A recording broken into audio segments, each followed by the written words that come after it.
একটা খুব ইম্পর্টেন্ট অঙ্ক রেলওয়ে গ্রুপ ডির জন্য। এটা রেলওয়ে 2008 সালে আমাদের এসেছে।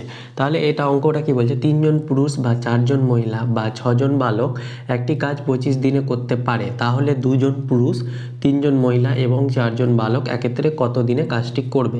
এক্ষেত্রে যে ফর্মুলাটা আমাদের মনে রাখতে হবে সেটা হচ্ছে মোট সময়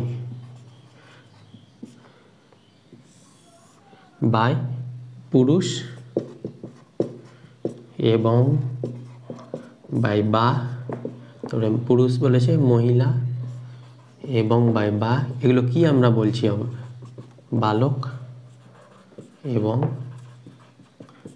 বা এগুলো কি আমরা বলে দিচ্ছি। তাহলে মোট সময়, এখানে মোট কত দিন সময় লেগেছে, 25 দিন সময় লাগবে এই কাজটা করতে গেলে। তাহলে মোট সময় হচ্ছে 25। এর পুরুষ বলেছে এবং কত, 2 জন পুরুষ, এখানে এবং আছে তাহলে এই লাইনটা এবং এর, আর এটা বা আছে তাই এই লাইনটা বা এর।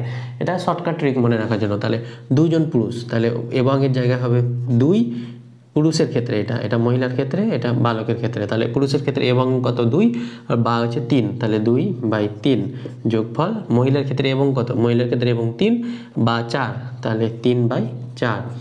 অনুরূপভাবে বালকের ক্ষেত্রে 4 এবং আর বা হচ্ছে 6, তাহলে 4/6। এগুলো মনে রাখার জন্য, কিন্তু এটা মনে রাখার জন্য এটা আমি শর্টকাট রুলস বললাম।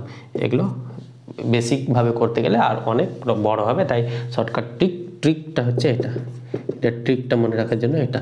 তাহলে এইভাবে হচ্ছে 25, আর এটা লসাগু করলে কত হবে 12, তাহলে 3 4 12, তাহলে 4 দুগুনি 8 প্লাস 3 4 12 মানে 3 3 9 প্লাস 6 দুগুনি 12 মানে 8, তাহলে এটা করলে হবে 25 ইন্টু এটা যোগ করলে কত হবে, যোগ করলে হবে 9 8 8 16, 16 9 25/12, তাহলে হয়ে যাবে 25 ইন্টু, এটা উল্টে যাবে, উল্টে গেলে কী হবে 25/12, 12/25, তাহলে 25 25 কাটলো, তাহলে 12, তাহলে আমাদের কত দিন এলো 12 দিন। তাহলে অপশান কোথায় 12, অপশান সি 12। কত দিনে কাজটা করবে একত্রে 12 দিনে কাজটা করবে। তাহলে খুব সহজে আমরা এই ট্রিকের মাধ্যমে আমরা এই অঙ্কটা করতে পারলাম। এই ধরনের ভিডিও পাওয়ার জন্য অবশ্যই চ্যানেলটিকে সাবস্ক্রাইব করবে। Thank you.